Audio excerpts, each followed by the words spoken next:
J'ai une approche de genre sur un film commercial. Si j'avais pas fait ce que j'ai fait si j'avais fait les choses de manière plus propre sur Hitman, j'aurais fait Wolverine derrière, tu vois. Et parce que c'était l'idée, c'est-à-dire que je faisais Hitman et la même équipe en fait produisait Wolverine juste derrière.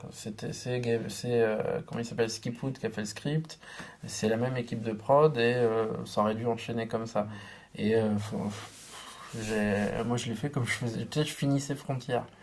Tu sors de Frontières, t'as 30 ans, tu dis tiens, je vais le faire. Et puis, fan de Verhoeven, McTiernan, tu me proposes un truc où il y a des guns et un tueur à gages, bah, je vais le faire.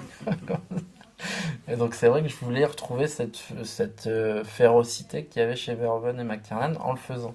Non, forcément, c'était pas le propos, quoi. Tu vois, on était à l'époque du dernier Bourne. Et le dernier Bond était beaucoup plus propre, tourné complètement différemment, avec un autre rythme. Moi, le rythme, il était très emphatique. Tu vois le jeu, c'est très emphatique.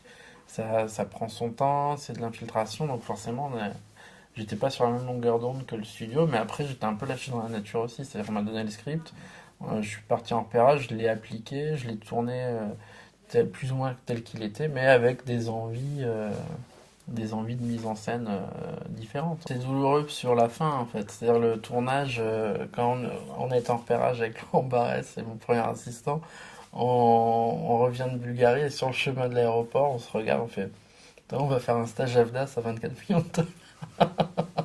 Et en fait, c'était ça, c'est-à-dire qu'on attendait le jour où on allait se faire virer parce qu'on se disait, ouais, si, ils vont pas nous faire confiance, on était tous très jeunes. Et puis finalement, c'est super bien. Le tournage s'est vraiment super bien passé parce qu'on a répondu aux attentes. Moi, j'ai tenu mon plan de travail. Il n'y avait pas eu de dépassement. T'as tous les jouets pour t'amuser. T'as des super acteurs. J'ai eu l'occasion de tourner avec Olga Kurilenko à l'époque, qui démarrait. C'était vraiment super aussi parce que tu vois, là, je trouve ce qui était intéressant, c'était d'avoir toute cette session où tu essayes d'avoir cette actrice-là alors qu'on veut t'imposer Sienna Miller. Et finalement, tu te rends compte qu'elle a la vraie fragilité du personnage. Enfin, tu vois, il y a vraiment tout un travail là-dessus qui était vraiment incroyable. Et puis arrive le montage, en fait. Et comme moi, je l'ai tourné, mais vraiment, on m'a laissé une liberté absolue. Tu vois, Luc Besson, quand il est passé sur le tournage, il m'a fait confiance complètement dès le début. Et moi, j'avais des réticences sur le script. J'en ai fait part à la Fox. Je me souviens d'un rendez-vous avec lui, avec Luc Besson, Pierre-Angelo Pogam et les patrons de Fox, où je disais ce que je voulais faire sur le film, parce que je trouvais qu'il y avait justement des lacunes sur la narration, sur d'où vient le personnage et tout ça. Et ils ont écouté, ils ont essayé de modifier le script, mais après, dès que tu es en tournage, tu te rends compte que le script n'est pas vraiment modifié comme tu le voulais, mais bon, tu as accepté le film, donc tu le fais. Et le problème, c'est que je l'ai fait comme un film perso alors qu'il fallait que je me détache totalement. J'avais pas l'expérience de devoir respecter à la lettre un scénario de studio.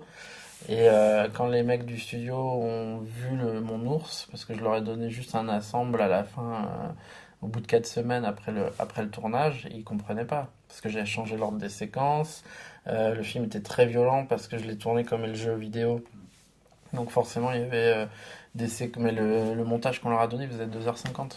Donc, et eux, ils attendaient, ils pensaient que ça allait être le film terminé, je pense. Tu vois. Et donc, il y a eu un micmac à ce niveau-là. Trop de violence, trop long, pas du tout dans la logique de leur script qui était écrit. Donc, comme les règles n'ont pas été appliquées, bah, ils ont appuyé sur un bouton et j'ai sauté. C'est une expérience. Après le film, aujourd'hui, si j'avais pas fait ce film-là, j'aurais pas pu faire The Divide et je pense que je galérerais à faire mon deuxième film français, tu vois. Donc à l'époque, je l'ai vraiment mal pris parce que c'est plus mon ego qui en a pris un coup parce que le public finalement, bah, il a répondu présent au film. Le film a fait plus de 100 millions dans le monde. L'histoire, à la fin, elle est belle, mais après, il y a la frustration de ne pas avoir pu garder mon montage comme j'aurais voulu le faire. Finalement, Luc Besson, il a été plutôt protecteur avec moi sur le film, en fait. C'est-à-dire qu'il m'a protégé de Fox, mais Fox avait besoin d'avoir ce qu'ils avaient commandé à Europa. Moi, j'étais le technicien qu'on avait engagé pour... tu vois, c'est comme quand t'as un architecte qui demande un immeuble. Bon, moi, j'avais rajouté une tour à l'immeuble.